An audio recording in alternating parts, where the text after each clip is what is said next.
Suffering. Clone or new creation? One of the questions I have wrestled with God over is why we were created in such a way that we cause so much pain and suffering for ourselves and for each other, when surely, being God could have created us in some other way, some way that didn't hurt so much. These are the answers I have received, or rather the questions I have received in reply to my questions.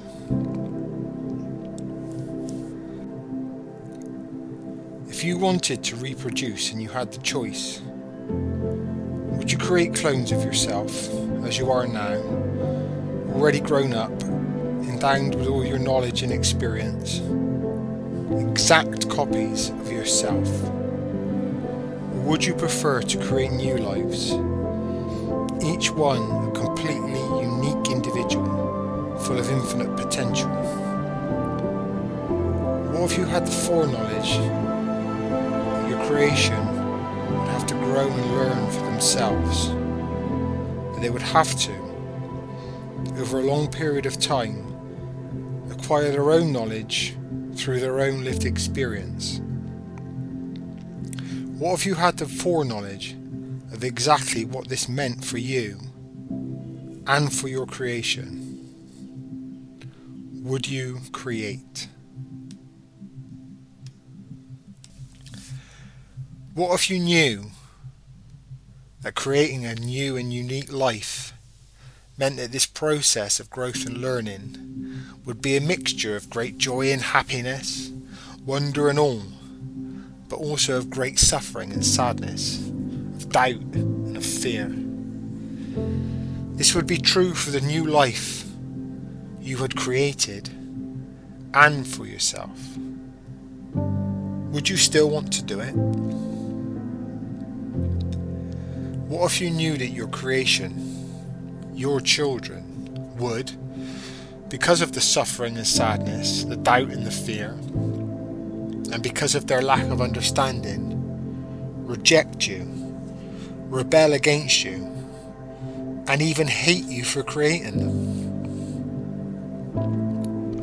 What if you knew that a misunderstanding of who you are would divide your children? That brother would turn against brother in ignorance, and that your children would murder each other in your name? What if you knew that this would cause them so much sadness and pain that they would deny your existence entirely and become lost without you, lost in selfishness and greed, lost in hatred and lies? That they would completely forget who they are, that they would forget they are all part of the same family, and that they would turn one against the other. That in doing so they would inflict untold pain and suffering, grief and sorrow upon themselves and on each other. That they would go to war with each other, hate each other, create machines and weapons solely for the purpose of destroying each other. That they would abuse each other and abuse the home you created for them. What if you knew that their pain would become so great that they would attempt to numb their pain in any way possible? That this attempt to numb their pain would drive them to wickedness, evil, and depravity? That in this they would become numb to the suffering of the world, apathetic to their own plight and to the plight of all? What if you knew that every bit of pain that each of them experienced, you would experience along with them? That you could never numb yourself to this pain and become apathetic? That you would have to experience it all? That no matter how much you wanted to help them and ease their pain, you could never compel them to accept your help, you would have to watch all of this unfold. Watch them do this to themselves. What if you knew that even in all this, you would never stop loving them, that you would never give up on them, that even amongst all their suffering, there would always remain hope and times of great happiness, a sense of wonder at existence itself, and an unquenchable search for truth, that a deep longing in them would persist, even if unconscious, a longing to be reconciled to you. What if you knew that your perfect love for them would win out in the end? That you had put the seed of perfect love in them from the very start, an incorruptible seed. That the process each of your children was going through was exactly what was needed to cause that seed to germinate and grow. That you would watch over them in such a way that you could turn even their gravest mistakes into lessons learned and opportunities for growth.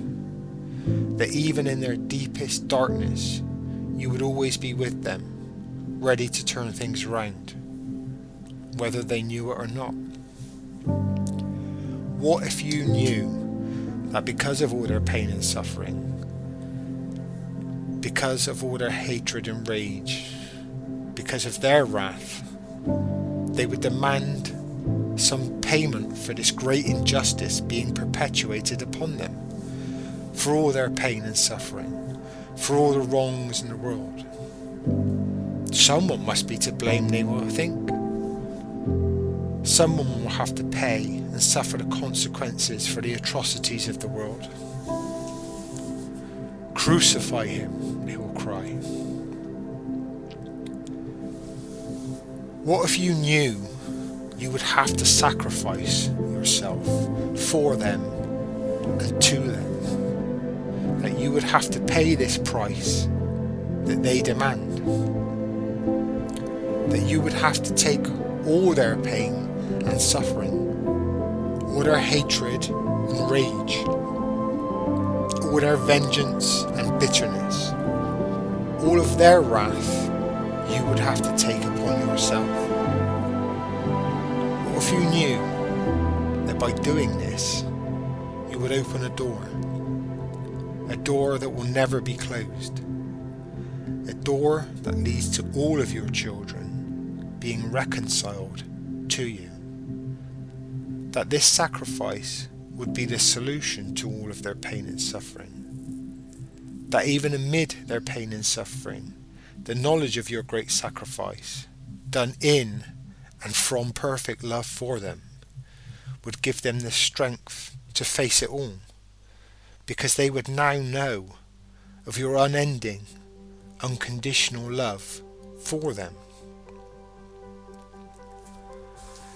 What if you knew that even during the pain and suffering of your sacrifice, your children would begin to return to you? That they would be willing, gladly and joyously to do so, because they would finally understand the process. They would understand your sacrifice and theirs. That this would be the beginning of their healing. That they would begin to embrace their suffering, transforming it in their relationship with you into growth and understanding, into knowledge and wisdom. That through the knowing of your great love and sacrifice, they would begin to love each other and even be willing to give their own lives to share your love. What if you knew that through your sacrifice, they would begin to remember who they are and who you are, that you have always been with them, and that you will always be with them. They would begin to understand the whole process was done in and with perfect love for them. That it is you who carried them through it all. Even when they hated and denied you, that even as they sacrificed you, you were embracing them? What if you knew that your children would outnumber the stars in the heavens? That although you would share all their pain and suffering, you would also share all their joy and wonder, and that through it all you would lose not one, that none of your children would suffer forever, but that all would return to you. What if you knew the rejoicing that would take place amongst you and all your children at the realization of your plan? What if you knew from the very start that their pain and suffering, past, present, or future, no matter how great, is absolutely nothing compared to what you have in store for them? Nothing compared to what they will become. Wouldn't you want them to know this? Wouldn't you send them messengers and messages telling them? Wouldn't you keep sending them messengers and the message, no matter how many times the message was denied, no matter how corrupted your message became? Wouldn't you get the message to them any way you could? Wouldn't you rejoice with every single one of them when that one finally received the message? Wouldn't you want everyone who received the message to go out and share it with their brothers and sisters until everyone knew the good news? Wouldn't you look forward to that day when all of your children came home? And wouldn't you prepare a celebration for that day? A celebration the likes of which the whole of creation has never seen. Would it be, knowing all this, cruel to have children? Or would it be the greatest thing you could ever do?